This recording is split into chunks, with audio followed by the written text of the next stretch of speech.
Selamlar. Ekim ayı haberler bölümümüze hoş geldiniz. En çok sevilen ve izlenen bölüm tiplerimizden bir tanesi haberler bölümleri. Ve bu ayda 4 tane çok enteresan haberle karşınızdayım. Hatta birazcık da uzun olmaması için hızlı geçmeye çalışacağım bazı konuları çünkü çok dolular.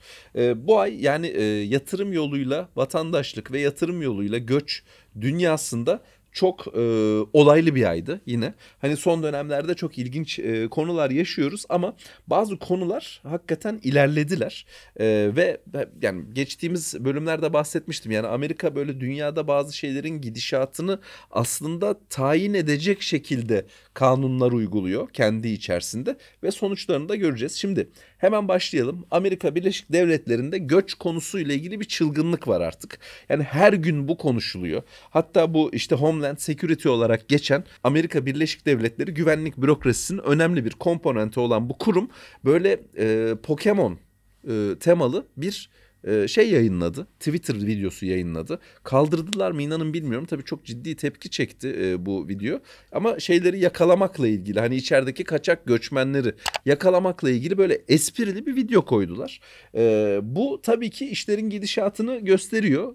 Amerika Birleşik Devletleri göç konusunda ciddi önlemler alacaklar ve aslında çok kritik bir hamle yapıldı. H1B vizeleri. Yani ne vizesi bu? Ben bir tane şirketin finans alanında çalışıyorum mesela veya teknoloji alanında çalışıyorum. Nitelikli bir işçi buldum yurt dışından.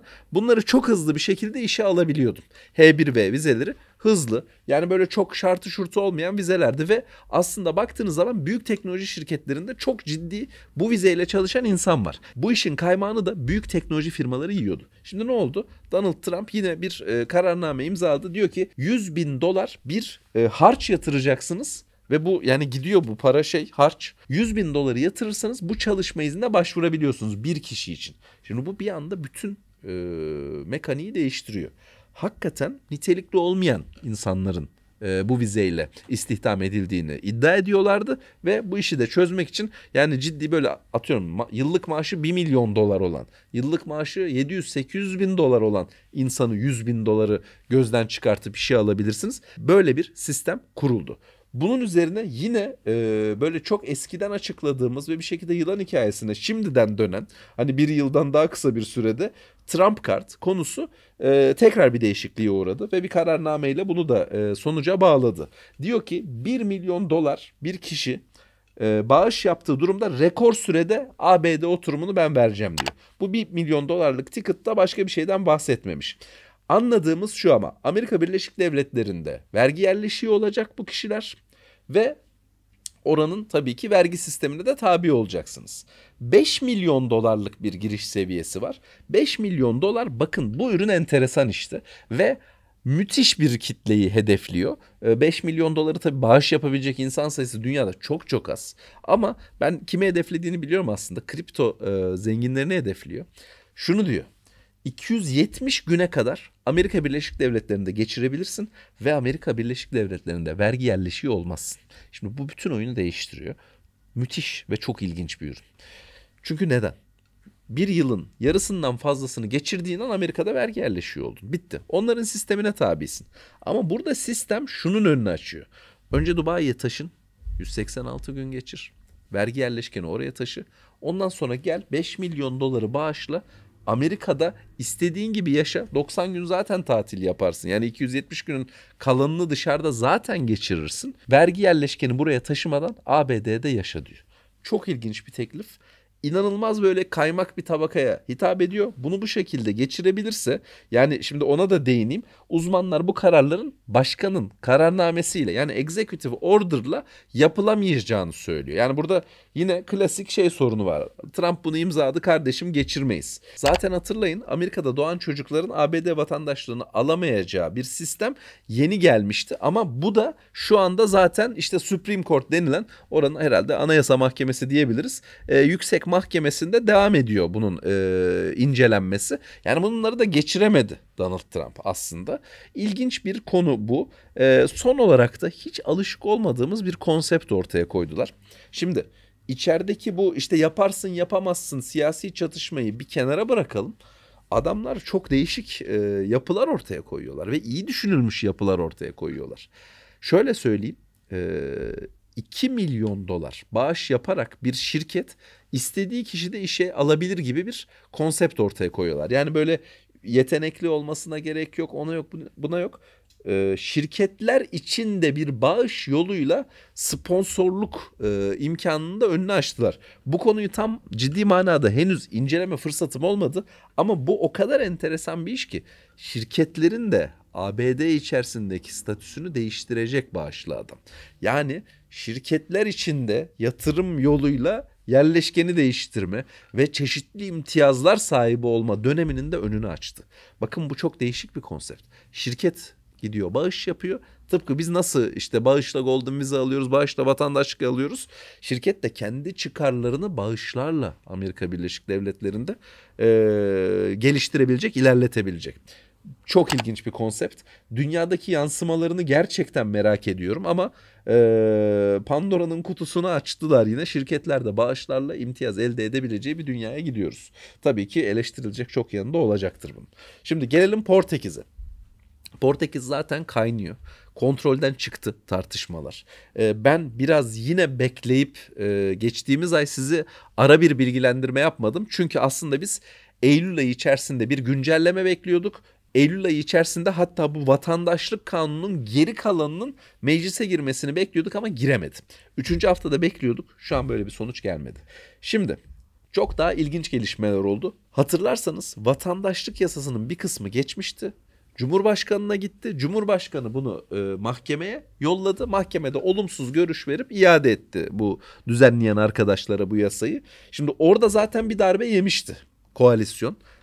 Çünkü yani inatlaşıyorlar sistemin kendisiyle. Çok ciddi siyasi kapital var. Günün sonunda şuna dönüyor. Bizim ilk görüşümüz şuydu.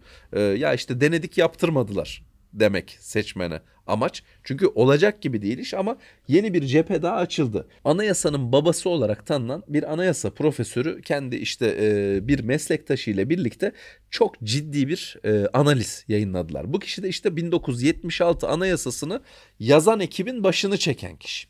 Yani çok ciddi bir isim.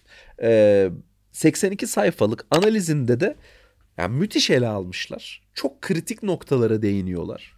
Analizde mesela benim en çok dikkatimi çeken konu şu. Portekiz'de biz bürokrasinin böyle verimsizliğine kurban ediliyoruz aslında. Hem yatırımcılar, orada yaşayan kişiler, herkes.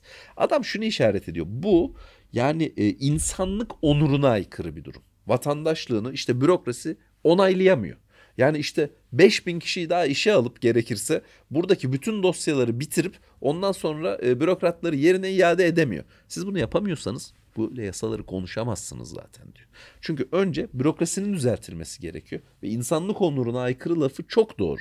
Ya 4 yıldır Golden Visa bekleyen insan var. Siz de geliyorsunuz biz bunu değiştiririz hem de retroaktif olacak. Ya böyle bir şey yapamazsın. Bunun da işte bekçileri yavaş yavaş ortaya çıkıp yani böyle bunu kapı gibi belgeyle önüne koydular meclisin. Artık burada şeye geliyor. Sizin önünüze anayasaya aykırı olarak iş yaptığınızı herkes söyledi. Mahkeme söyledi, anayasayı yazan adam söyledi. Artık ne yapacaksınız? Top sizde deniliyor. En azından şundan da bahsetmiş. İşte AB'nin vatandaşlıkla ilgili ortak kabullerini ezip ikinci sınıf bir vatandaşlık oluşturuyorsunuz diyor adam içeride. Bunların hepsinin tek tek yazılmış olması benim de gerçekten şöyle söyleyeyim. Hakikaten bütün hırsımı da aldı adam. Çok tertemiz bir şekilde açıklandı, yazıldı, çizildi.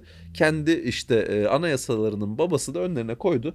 Bu geçiş zamanının zorunluluğunda altı defalarca çizilmiş. Yani belgeyi ben çevirilerden bayağı tamamını okuyamadım maalesef, çok yoğun bir gündemim olduğu için. Normalde biliyorsunuz okurum ama benim çok kıymetli bir ekip arkadaşım da var. Kendisi avukat ve bu konuyu da inceledi ve onun yazdığı bilgi notu ışığında da konuşuyorum. Çok da detaylı bir bilgi notumuz da yakın zamanda çıkacak. Bunu da işte bize yazmanız yeterli. Önümüzdeki hafta size iletiriz. Bunun dışında yani şöyle söyleyeyim. Olay en başta öngördüğümüz rotaya girmek üzere, tam girdi diyemem. Yani biz işte o evran çıkıp mührün vurulup kurumasını isteriz bir yorum yapabilmek için. Ama biliyorsunuz, hatırlarsınız, çok yeni bir video. Piyasadaki benim işte meslektaşlarım işte durumu takip ediyoruz, sizi bilgilendireceğiz gibi topu tacağdan açıklamalar yaparken ben bu gidişattan bahsetmiştim. Umarım da, bakın kesin değil ama umarım da doğru yolda gidiyor. Şimdi gelelim benim çok eskiden beri takık olduğum bir konuya. Videolarda da eskiden beri beni izleyen dostlarımız bu konuyu biliyorlardır. Karadağ'da şirket üzerinden oturma izni alma. Şimdi biz ne demiştik? Birazcık geri saralım. Spesifik video aklıma gelmiyor ama defalarca geçmiştir bu. Yüz yüze benimle görüşen dostlarımız da benden duymuştur. Karadağ'daki bu oturma izni, hatırlayalım, bir şirket kuruyoruz. Bu şirket işte yükümlülüklerini yerine getiriyor. Kendimize bir maaş bağlıyoruz ve şirketin işte bu sahibi, yöneticisi ve ailesine bir oturma izni alıyorduk. Çok düşük maliyetli olduğu için tercih ediliyordu ama ben şunu diyordum ya, günün sonunda yine bir maliyet. Hani 3-4 bin euro girişiniz var, yıllık bir paralar yine gidiyor. Hani kaba hesapla yılda 3-4 bin euro gidiyor ki bu SGK ücretlerini de bazı danışman kuruluşlar toplamışlar, 3.000 kişiden yatırmamışlar. Milletin bir de borcu doğdu devlete Karadağ'da. Hani işler düzgün takip edilmiyor mu diyeyim artık, dolandırıcı mı diyeyim arkadaşlar, bilmiyorum. Hani bir sürü bir maliyet ortaya çıkıyor. Ben de diyorum yani geçici bir çözüm için böyle maliyetlere girmek yerine içeride Türkiye'de dururum, paramı işletirim. Zaten ben vizesiz girebildiğim bir ülke, yani gidip orada bu işi gerektiğinde de yapabilirim. Hani böyle bir B planı olarak işte Karadağ oturma iznimizi de cebimize koyduk, güvendeyiz gibi bir konu da yok. Yani zaten gidiyorsun bu ülkeye, acil bir durum oldu da hep karşısında duruyordum. Şimdi yeni kanun ne diyor? Karadağ'da şirketlerle ilgili ciddi bir yasa, işte yine Portekiz'deki gibi meclis onayına yakın zamanda sunulacak. Yasa bu haliyle geçerse 3 tane çalışanı olan şirketler ve bu çalışanlardan biri de Karadağ vatandaşı olacak. Ancak onlar bir oturma iznine sponsor olabiliyor. İşte Avrupa Birliği'nin standartlarına uyumlanıyor Karadağ bu konuda. Ne demiştik? AB'ye girerken Excel'den seçip hepimizi dışarı atar. Kağıt üzerinde var olan şirketlerde çeşitli kıstaslar kapsamında tabii ki inaktif olacak veya kapatılacak. Yine böyle işte ben orayı açtım, hiçbir şeyini ödemedim, yıllık raporlamalarını yapmadım, işte ben SGK'm verdiğim adam yatırmadı, kaldı paraları, kaçtı 3.000 kişiden gibi durumlar olan şirketler kapatılacak. Dolayısıyla oturma izni ortadan kaybolacak.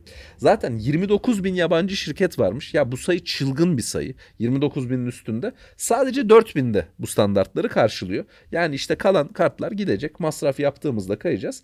Bu iş yine değişebilir ama mesela bu yasa tasarısında değişim beklemiyorum. Çünkü Avrupa Birliği'ne girmek ülkenin birinci gündemi ve Avrupa Birliği'ne bu konuda uyumlanmak isteyeceklerdir. Çünkü geçtiğimiz bölümlerde konuşmuştuk. Kara para aklama, kara paranın ülkeye girmesi, işte suçluların ülkeye girmesi konusunda AB'nin komisyon raporu var. Bunu düzeltmeden hiçbir adım atamazlar. Bakın başladılar. Karadağ uzmanları da umarım yeni alternatifler üretmişlerdir. Bu işe soktuğu insanlara, ki bazılarını ben biliyorum çok limitli bütçelerle girdiler. Şimdi son haberimiz. Bu tabii biraz komik. Hatırlarsanız ben bir video yapmıştım geçmişte, işte paranızı park ederek alabileceğiniz Golden Visa programları. Lüksemburg bunlardan bir tanesiydi. Çok yüksek bir para park etmenize rağmen sonuç olarak açık bir kapıydı. Ama şu ana kadar 9 kişi onaylamışlar Lüksemburg Golden Visa kapsamında. Devlet bu kapıyı kapatıyor çünkü uğraşmak istemiyorlar. Bu bir departman, bir sürü gereklilik, raporlama, işte iç işlerinde bir sürü gündem oluşturacak bir konu ve paraya da ihtiyaçları yok biliyorsunuz. Ya ben niye üzüldüm Lüksemburg programının kapatılmasına? Yani hakikaten belli bir varlığa ulaştığınızda gidip yaşayabileceğiniz bir ülke. Ya Avrupa'nın herhalde en güzel köşesidir. Nüfus düşük. İnsanlar çok zenginler ve mutlular. Güvenli, suç yok gibi bir şey.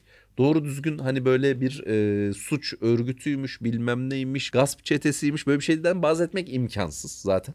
Mafya üyeleri burayı tercih etmiyor. Hani büyük böyle suçlulardan da korkmak gerekiyor ya, işte Monaco falan, böyle hani daha böyle cafcaflı hayatı olan yerler çekebiliyor bu tarz insanları. Burada o da yok. Yani baktığınızda çok güvenli, yanlış tipte zengin insanı çekmeyen bir ülkeye de ben parasını verip gidebiliyordum yani yatırımla. Bu kapının kapanması beni gerçekten üzdü. Ama işte trend devam ediyor. Maalesef Avrupa Birliği içerisinde programlar yavaş yavaş böyle bir soyu tükenmeye doğru gidiyor. Umarım hoşunuza gitmiştir. Haberler bölümü genellikle çok fazla bizim müdavimlerimizin tercih ettiği ve yorumlarını bizlerle paylaştığı bir bölüm tipimiz. Her zaman olduğu gibi yorumlarınızı yine bekliyorum. Ayrıca kanalımıza abone olup bildirimleri açmayı da unutmayın. Görüşmek üzere.